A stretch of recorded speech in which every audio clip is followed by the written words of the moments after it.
Hello Stéphane, welcome in Belgium. The outlook for 2019 is called Beyond the Peaks. What does it refer to? Thanks, Wim, for having me. With the title Beyond the Peaks, we really wanted to trigger a conversation and a reflection with our clients about three key topics on the macro side that have occurred over the last few years. And the first one is really related to the fact that probably economic activity as expressed as GDP growth has probably seen a peak recently, and we need to prepare for deceleration ahead.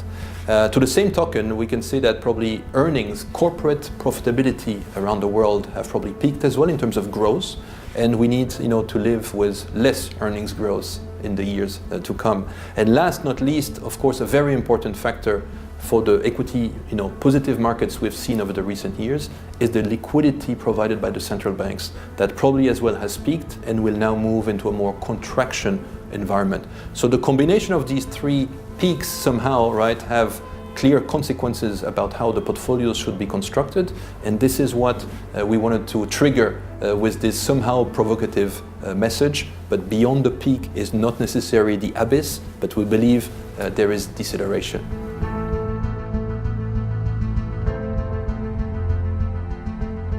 In 2018 we had several volatility spikes. What should we expect as an investor going forward? I think the reality is that, as the title of our publication, Beyond the Peaks, alludes to, we are going to an environment where, let's say, the variability of outcomes of the macroeconomic environment is going to increase, So the ability to predict properly the future is going to be even more difficult, let's put it this way. In this context, I think naturally financial markets will reflect that variability of outcomes via volatility in the financial assets. So it is probably to be expected that we will see several of those more volatile periods on the course of the year. And that probably means as well that there is opportunities created to have a bit more tactical activity, trading activity on those periods.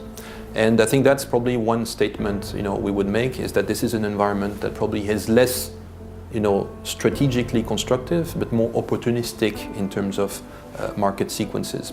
I think it's also, as a second point, a market could support more active management as a consequences. So I think instead of just having passive exposure to markets, we would tend to believe on the ability of active managers to create alpha.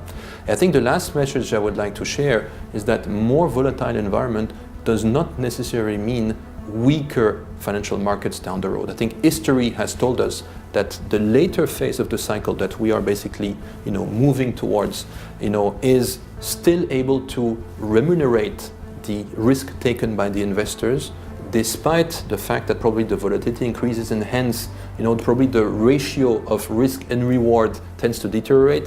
It is still an environment that could reward the investment properly, and hence we recommend to keep exposed to most of the assets into the portfolios.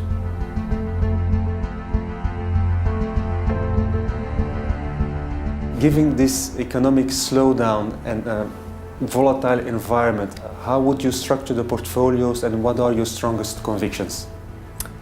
I think first and foremost I would reiterate some fundamentals of portfolio construction. I think more than at any other phases of the cycle, the importance of having a well-diversified portfolio is of primary importance. So really, from an asset class perspective, from a region perspective, it is important to diversify. The second point I would like to raise is now is probably a moment to increase the average quality of the portfolio exposure. And that could be expressed on the fixed income side via probably some less credit exposure on the lower quality end. It could be also looked into the equity side, maybe with a focus on more quality cash flow generation and probably larger capitalization companies at this point of the cycle. And I think also looking into how you can find diversification in the portfolio, looking into gold, for example, looking into other asset classes that can help to bring this decorrelation at the portfolio level. In terms of conviction, I think at this point of time, it is still too early to give up on risky assets, as I said before. So in this context, we still want to have an exposure to equity markets, which I would qualify as probably neutral to a long-term strategic exposure ambition. We would tend to probably favor a bit the US equity market over the European one. And if I look at the emerging market space, we would tend to like Asia more than Latin America, for example. So we really, want to stay exposed, to these markets, as we believe, even though we're going to face a bit of deceleration, equity risk premia is still decent and should be, remunerating the investors. If I look outside of the equity spectrum, I think, the conviction on commodities is relatively good. We believe oil prices should appreciate in the next 12 months. And as I said just a few minutes ago, we believe gold has a role to play as a diversifier into the portfolios. Looking at a decelerating phase of the economy, you want probably as well to increase assets that generate cash flow for the investor. And this is clear that looking into some real estate investments, infrastructure investments, are ways of getting exposed to this type of cash flows that probably are more resilient in terms of the economic cycle exposure. So those would be the key messages we would like to give. It is, again, a bit too early. It is clearly too early to become too defensive. We see still upside potential for equity markets over the next 12 months.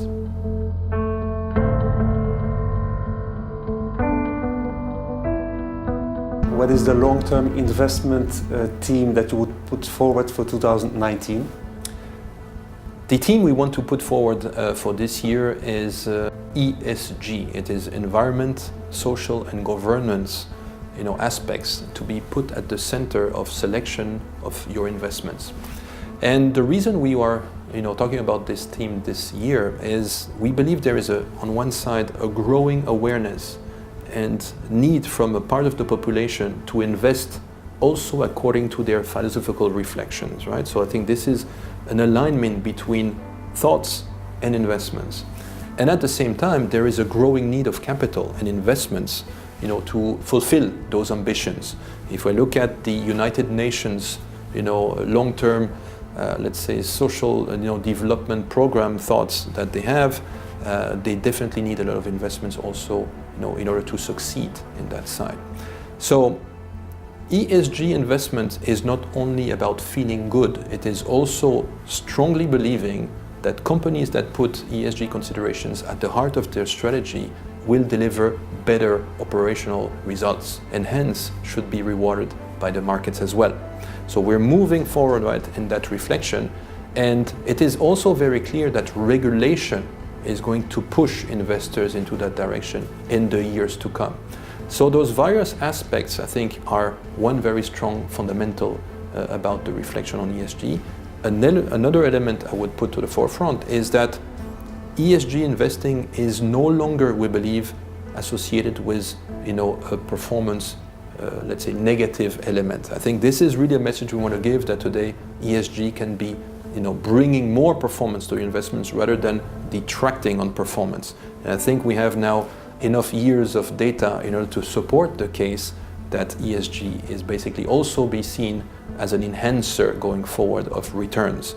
So if you put the need, the awareness, the development that more and more people in the investment world want to align their thoughts and philosophical benefits to this planet as well as their return expectations, ESG is something that everyone should consider seriously for the future. Thank you very much, Stéphane, for being here in Belgium. Thank you very much for your clear messages for our clients and our investors, and we hope to see you soon again in Belgium. Thank you. Thanks for having me.